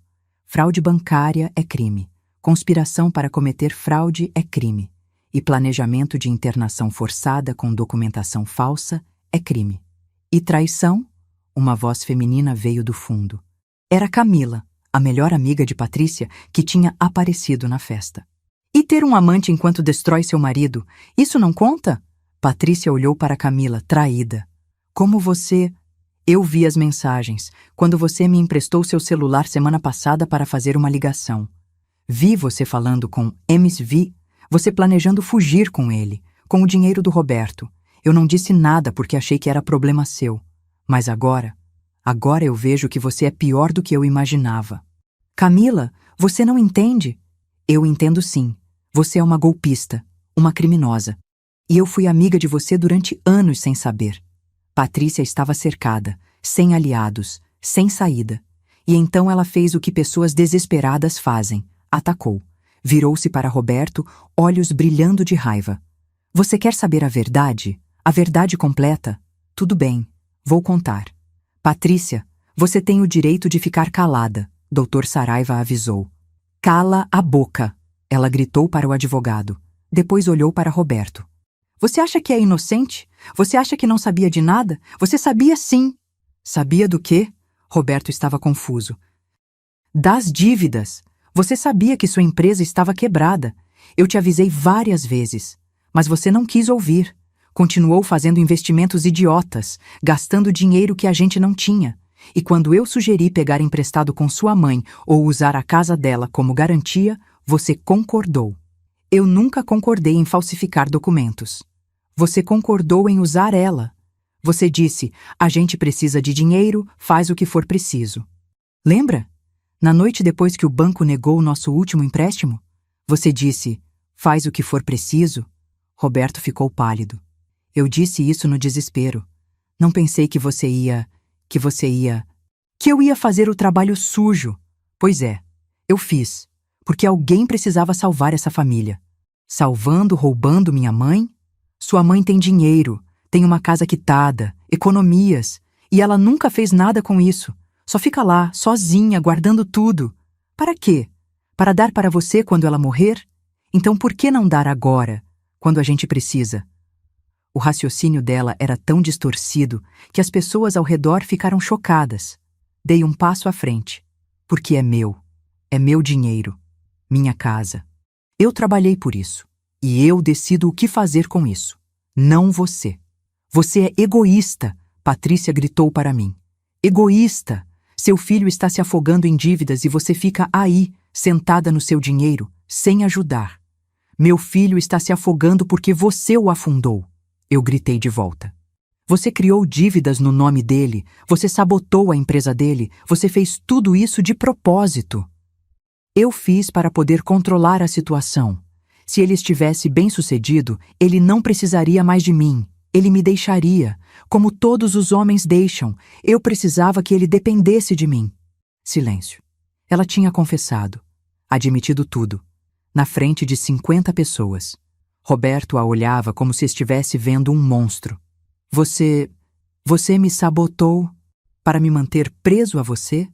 Eu te amava e sabia que se você tivesse sucesso, tivesse dinheiro, você ia encontrar alguém melhor, alguém mais jovem.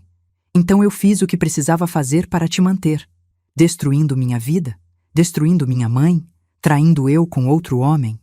A menção do amante pareceu acordar algo em Patrícia. Ela percebeu que tinha falado demais. Tentou recuar. O Marcos, ele não significa nada. É só uma válvula de escape. Eu ia terminar com ele depois que a gente resolvesse tudo. Marcos? Uma voz masculina veio da porta. Um homem alto, moreno, de uns 40 anos entrou no salão. Você ia terminar comigo?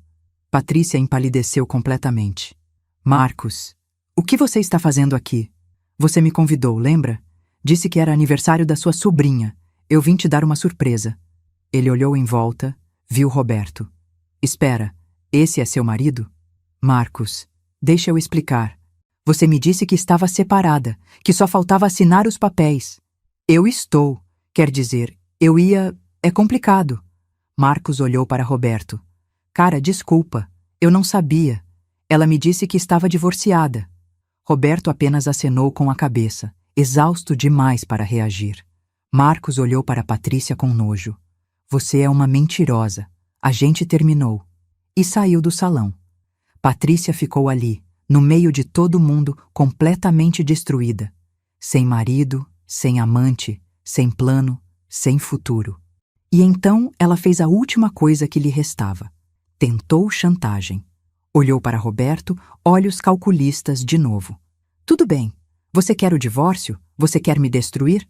Pode fazer. Mas se você me levar à polícia, eu vou te levar comigo. Como? Você assinou vários documentos que eu coloquei na sua frente, lembra? Papéis da empresa, contratos, investimentos. Você nunca lia, só assinava.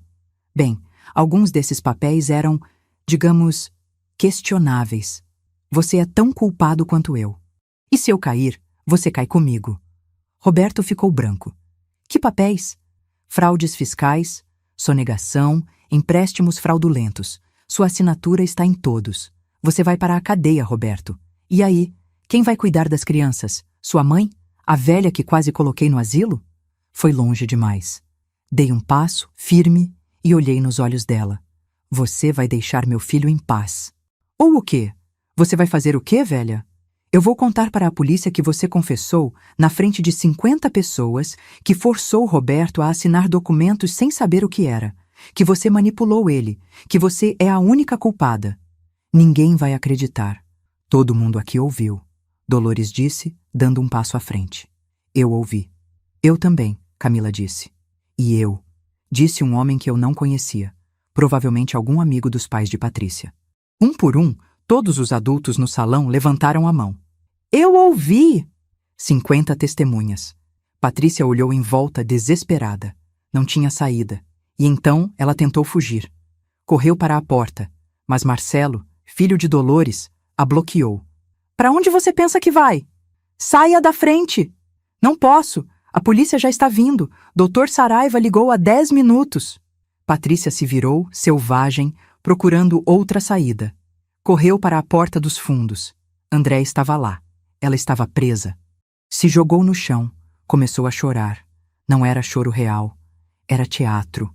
Última tentativa de manipulação. Roberto, por favor, pelas crianças, não faz isso comigo.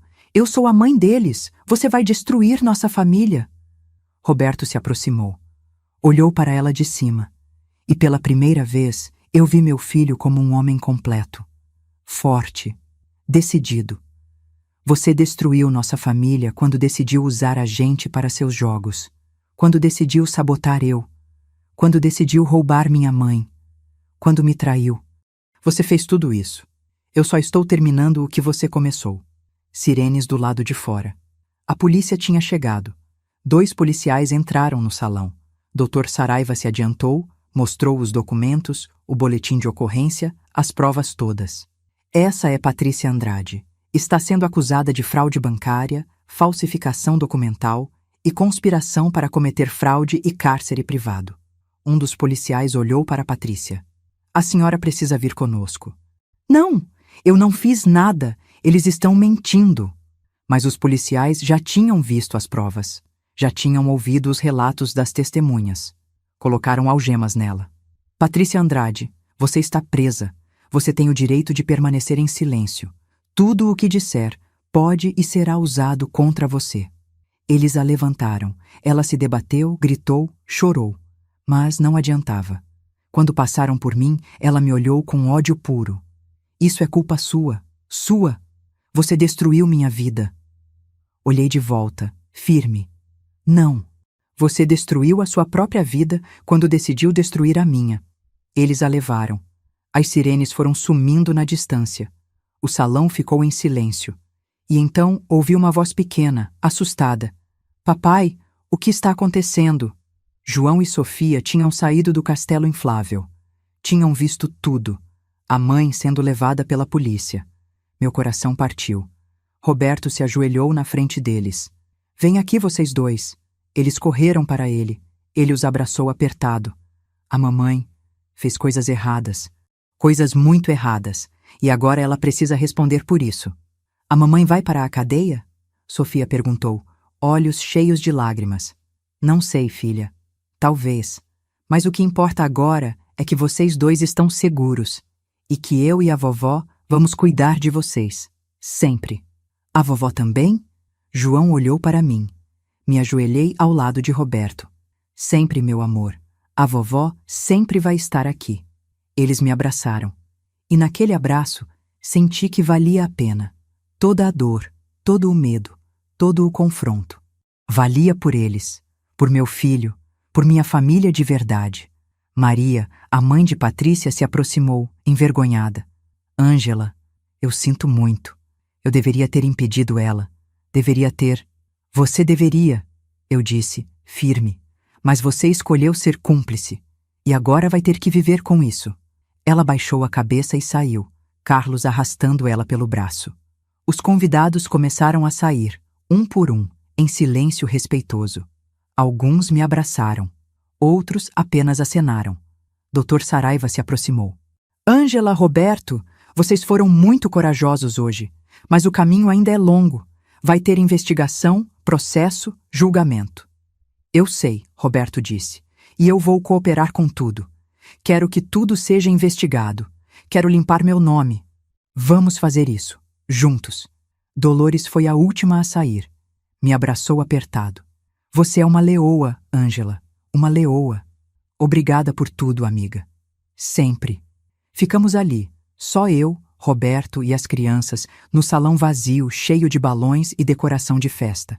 Uma festa que tinha se transformado em campo de batalha. Mas a batalha tinha terminado. E nós tínhamos vencido. Os 3 meses seguintes foram os mais difíceis da minha vida. E olha que eu já tinha passado por muita coisa. Patrícia foi presa preventivamente. A investigação da Polícia Federal descobriu que ela tinha cometido fraudes não só contra Roberto e contra mim, mas contra o próprio banco onde trabalhava. Tinha desviado dinheiro, criado contas falsas, manipulado documentos. O rombo total era de quase 3 milhões de reais. Ela não era apenas uma nora interesseira. Era uma criminosa profissional. Tinha feito isso antes, em outros lugares, com outras vítimas. Nós éramos apenas os mais recentes. Maria, a mãe dela, foi indiciada como cúmplice no plano de me internar. Ela tentou alegar que não sabia que era sério, que pensou que era só conversa. Mas as mensagens provavam o contrário. Ela sabia. E concordou. Foi condenada a 1 ano de prisão, pena suspensa por ser primária e pela idade. Mas perdeu a filha, o respeito da família, tudo. Roberto passou por uma investigação completa das finanças dele. Dr. Saraiva trabalhou dia e noite provando que ele tinha sido manipulado, que tinha assinado documentos sem saber o conteúdo, que tinha sido vítima também. Mas ele não saiu ileso. Alguns dos investimentos tinham sido negligência dele, sim. Não tinha lido contratos, não tinha verificado informações, tinha confiado cegamente em Patrícia. Foi condenado a 6 meses de prisão por negligência fiscal. Pena branda, porque cooperou completamente com a investigação e porque ficou provado que a maior parte dos crimes eram de Patrícia. Ele cumpriu a pena em regime semiaberto. Trabalhava durante o dia, voltava para dormir na prisão à noite. Foi duro. Para ele, para as crianças, para mim. Mas foi também necessário. Roberto precisava pagar por seus erros. Precisava aprender, crescer. João e Sofia ficaram comigo. Legalmente, até Roberto sair da prisão. A guarda provisória. No começo foi difícil. Sofia chorava todas as noites. Cadê a mamãe? Por que a mamãe não vem? Eu explicava com palavras de criança que a mamãe tinha feito coisas erradas e precisava ficar longe por um tempo. João, mais velho, entendia mais, mas ainda doía. A mamãe é má, vovó? A mamãe cometeu erros, erros muito grandes. E agora ela precisa lidar com as consequências. Mas ela ainda ama a gente? Não sei, meu amor. Às vezes as pessoas que a gente ama fazem coisas que machucam a gente. E a gente precisa aprender que amar alguém não significa aceitar tudo o que eles fazem. Com o tempo, eles foram se ajustando. A rotina ajudou. Escola, dever de casa, brincadeiras, jantares em família. Toda semana íamos visitar Roberto. As crianças passavam a tarde com ele. Eu ficava um pouco, dava privacidade para eles conversarem. Roberto estava mudado, mais magro, mais sério, mas também mais presente, mais consciente. Mãe, eu sinto muito, ele me disse em uma das visitas, quando estávamos sozinhos por alguns minutos. Por tudo, por ter sido tão cego, por ter deixado ela fazer o que fez. Eu sei, filho, eu não merecia você. Não mereço ainda. Peguei a mão dele através da grade. Você é meu filho. Sempre vai merecer meu amor. Mas precisa merecer seu próprio respeito. E está no caminho certo. Ele chorou.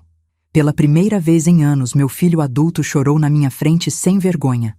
Patrícia foi julgada 4 meses depois da prisão. O julgamento durou 3 dias. Eu estava lá, na primeira fila, olhando nos olhos dela. Ela tentou de tudo. Chorou, implorou, alegou que tinha problemas psicológicos, que tinha sido pressionada, que era vítima também. Mas as provas eram irrefutáveis. 50 testemunhas, mensagens, documentos, confissão gravada. Foi condenada a 8 anos de prisão por fraude bancária, falsificação documental e conspiração para cometer diversos crimes. Quando leram a sentença, ela me olhou. Com ódio ainda, como se tudo fosse culpa minha. Eu olhei de volta, sem raiva, sem medo, apenas com pena. Pena de uma mulher que tinha tudo e jogou fora por ganância. Roberto saiu da prisão em abril, 6 meses exatos. Eu e as crianças fomos buscá-lo. Sofia correu para ele, João também. Eles o abraçaram como se não o vissem há anos. Pai, você está em casa? Estou, filhos, e não vou sair mais. Ele me olhou. Mãe, bem-vindo de volta, filho. Nós o abraçamos, ali, na frente da prisão, sem vergonha, sem medo do que as pessoas iam pensar. Éramos família de novo. Roberto se mudou de volta para a casa dele, mas passou por mudanças drásticas. Vendeu o apartamento grande que estava cheio de dívidas. Comprou um menor, mais modesto, que coube no orçamento. Fechou a empresa antiga, que estava completamente comprometida. Começou de novo, do zero, trabalhando como consultor independente, honestamente, sem atalhos. Ele vinha jantar na minha casa 3 vezes por semana. Trazia as crianças. A gente conversava, ria, assistia filme juntos. Um dia, uns 2 meses depois que ele saiu da prisão, estávamos na minha varanda. As crianças brincavam no quintal. Mãe, tem uma coisa que eu nunca te agradeci direito. O quê? Por não ter desistido de mim. Quando descobriu tudo que a Patrícia fez, tudo que eu deixei acontecer, você podia ter virado as costas, dito que eu merecia. Mas não. Você lutou por mim. Mães não desistem, filho. Podem se cansar, podem se machucar, podem até se afastar por um tempo, mas não desistem. Eu não mereço você. Você merece sim, porque você está aprendendo, crescendo, se tornando o homem que eu sempre soube que você poderia ser. Ele limpou os olhos. Eu vou passar o resto da vida compensando você. Não precisa compensar nada, só precisa ser feliz, ser bom, ser presente para seus filhos. Vou ser, prometo. E ele cumpriu. 6 meses depois, Roberto conheceu Fernanda, uma professora divorciada, mãe de um menino de 10 anos. Ela era simples, genuína, trabalhadora. E amava meu filho de verdade. Não pelo dinheiro que ele não tinha, não pelo status, mas por ele. Quando Roberto me apresentou ela, eu soube imediatamente, pelo jeito que ela olhava para ele, pelo jeito que ele sorria perto dela. Mãe, o que você acha? Acho que ela é perfeita para você. Mesmo? Porque depois da Patrícia, tenho medo de errar de novo. Filho, a Patrícia era uma atriz, uma manipuladora profissional. A Fernanda é real. Você consegue ver a diferença agora? Consigo, e é assustador como eu não via antes. Mas vê agora, e isso que importa. Eles se casaram 1 ano depois. Uma cerimônia pequena, na praia, só família próxima e amigos verdadeiros. João e Sofia estavam radiantes. Tinham adorado Fernanda desde o primeiro dia. E o filho dela, Lucas, tinha se tornado praticamente um irmão. Na cerimônia, Roberto fez um discurso. Falou sobre segundas chances, sobre aprender com os erros, sobre gratidão. E então olhou para mim. Mãe, se não fosse por você, eu não estaria aqui hoje. Não estaria livre, não estaria feliz, não estaria vivo, talvez. Você me salvou quando eu nem sabia que precisava ser salvo. Essa nova vida, essa nova chance, eu devo tudo a você. Chorei. Ali, na frente de todo mundo, chorei de alegria, porque meu filho tinha voltado. O menino que eu criei, que eu amava, que eu tinha perdido por anos para uma manipuladora, ele tinha voltado. A vida não ficou perfeita. Perfeito não existe. Roberto ainda tinha dívidas para pagar. Ainda trabalhava duro, às vezes demais. Ainda tinha pesadelos sobre a prisão, sobre Patrícia, sobre tudo o que aconteceu. As crianças ainda tinham momentos difíceis. Sofia às vezes perguntava pela mãe biológica. João tinha raiva de Patrícia, raiva que ele não sabia processar. Fizemos terapia. Eu, Roberto, as crianças, todos juntos e separadamente. Aprendemos a falar sobre o que aconteceu, a processar, a curar. E aos poucos, dia após dia, fomos ficando melhor. Patrícia tentou entrar em contato algumas vezes da prisão. Mandava cartas para Roberto, para as crianças. Roberto não respondia. Consultou o advogado e decidimos que era melhor assim. Corte total de contato, pelo bem das crianças. Ela é a mãe biológica deles, Roberto me disse, incerto. Eles têm direito de saber dela? Quando forem mais velhos, se quiserem procurar, a gente apoia. Mas agora eles precisam de estabilidade, de paz, não de uma mãe manipuladora tentando usar eles de novo. Ele concordou. Maria, a mãe de Patrícia, tentou se reaproximar algumas vezes. Mandava mensagens, ligava, pedia desculpas. Roberto a bloqueou. Ela sabia, mãe. Sabia e foi cúmplice. Não quero ela perto das minhas crianças. Eu apoiei a decisão. Dolores continuou sendo minha melhor amiga, minha confidente, minha companheira de chás da tarde e conversas longas. Você é uma heroína, Ângela, ela me disse um dia. Não sou não. Só fiz o que qualquer mãe faria. Qualquer mãe? Não. Você foi além. Você foi estrategista. Foi corajosa. Foi leoa. Sorri. Aprendi com você. Mentirosa. Você sempre teve isso dentro de você. Só estava adormecido. Talvez ela tivesse razão. Voltei a fazer coisas para mim. Coisas que tinha deixado de lado por décadas enquanto trabalhava e me sacrificava. Fiz um curso de crochê. Comecei a fazer peças e vender online. Não precisava do dinheiro, mas gostava da sensação de criar. Entrei para um grupo de caminhada de idosos no parque. Fiz amigas novas. Ria mais. Reformei minha casa. Pintei as paredes de cores alegres. Comprei plantas. Fiz dela realmente minha. A casa que eu quase perdi. A casa que eu lutei para proteger. Agora era meu santuário.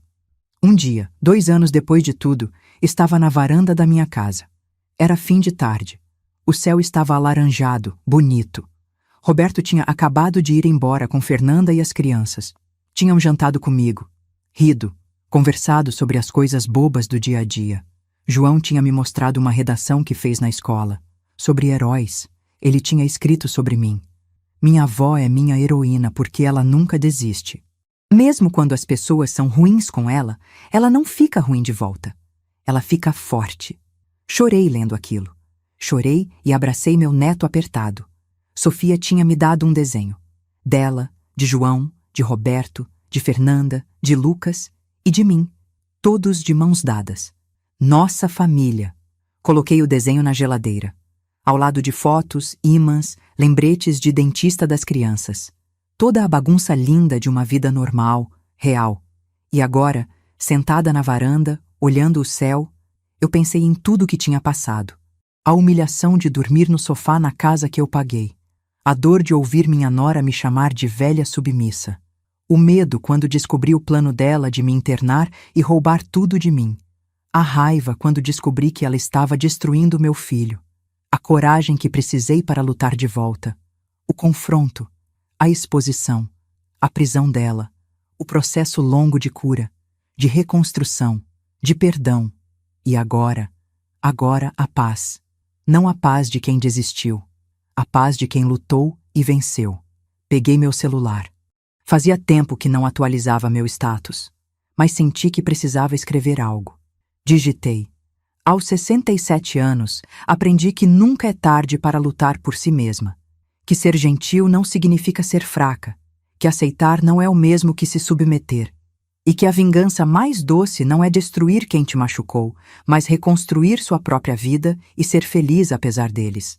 Para todas as mulheres, mães, avós que estão passando por situações difíceis, vocês são mais fortes do que pensam. E merecem dignidade, respeito e amor. Sempre. Postei. Segundos depois, mensagens começaram a chegar. De amigas, de conhecidos, de pessoas que eu nem sabia que me acompanhavam. Você é a inspiração. Obrigada por compartilhar sua história. Eu precisava ouvir isso hoje. Sorri. Se minha história podia ajudar alguém, então tinha valido ainda mais a pena. O sol terminou de se pôr. A noite chegou, suave e estrelada. Entrei em casa. Minha casa. Meu lar. Meu santuário que eu protegi com unhas e dentes. Fiz um chá. Sentei no sofá, não o sofá de búzios, mas o meu sofá, confortável, cheio de almofadas que eu mesma bordei. Liguei a TV. Tinha uma série que eu estava assistindo. Vida normal, vida simples, vida boa. E pensei, isso é vitória. Não precisa ser grandiosa, não precisa ser espetacular. Vitória é acordar de manhã e saber que você está segura, que sua casa é sua, que sua família te ama de verdade, que você tem dignidade. Vitória é olhar no espelho e reconhecer a mulher que você vê. Forte, sobrevivente, vencedora. Hoje, 4 anos depois de tudo, eu estou em Búzios de novo. Mas não é a mesma casa. E não é a mesma Ângela. Aluguei uma casa pequena, só para mim e Dolores. Uma semana de descanso, de amizade, de aproveitarmos a vida. Estou sentada na varanda, olhando o mar. O mesmo mar que vi quando estava sendo humilhada. Mas agora é diferente. Agora eu estou aqui por escolha, com meu dinheiro, minha decisão, minha vida. Roberto e a família vêm me visitar amanhã. Vão passar o dia. A gente vai para a praia, vai jantar fora, vai rir. Como família de verdade. Patrícia ainda está presa. Vai ficar mais 4 anos. Não penso muito nela. Não vale a pena o espaço mental. Às vezes, muito raramente, sinto algo parecido com pena. Ela jogou tudo fora. A família, a liberdade, o futuro, por ganância. Mas a pena passa rápido, porque ela fez escolhas. E escolhas têm consequências. Eu também fiz escolhas. Escolhi lutar. Escolhi não ser vítima. Escolhi proteger o que era meu e quem eu amava. E essa escolha mudou tudo. Dolores sai na varanda com 2 taças de vinho. Brinde. Brinde a quê? A vida, a amizade, a sobreviver a noras psicopatas e sair por cima. Rio. Um riso genuíno, solto, feliz. A vida, eu repito, batendo minha taça na dela. Bebemos. O vinho é doce. O ar do mar é fresco. O céu está estrelado. E eu penso, eu merecia isso. Sempre mereci. Merecia respeito. Merecia dignidade. Merecia ser tratada como ser humano, não como objeto. E demorei 67 anos para realmente entender isso. Para realmente lutar por isso. Mas entendi, e lutei, e venci. E se você está lendo isso, se você está passando por algo parecido, se alguém está te diminuindo, te usando, te manipulando, eu quero que você saiba. Você não é fraca por ser gentil. Você não é inútil por ser velha. Você não é submissa por amar. Você é forte, você é valiosa, você merece mais. E nunca, nunca é tarde demais para lutar por si mesma. Eu tinha 67 anos quando finalmente entendi isso. Não espere tanto tempo quanto eu. Comece hoje. Porque sua vida, sua dignidade, seu respeito, valem a pena. Sempre valeram. Se essa história tocou você de alguma forma, se inscreve no canal, deixa seu like e compartilha com alguém que precisa ouvir isso. Porque todos nós merecemos ser respeitados. Todos nós merecemos dignidade. E todos nós somos mais fortes do que pensamos. Até a próxima história. E lembre-se, nunca deixe ninguém te fazer dormir no sofá da casa que você pagou. Nunca.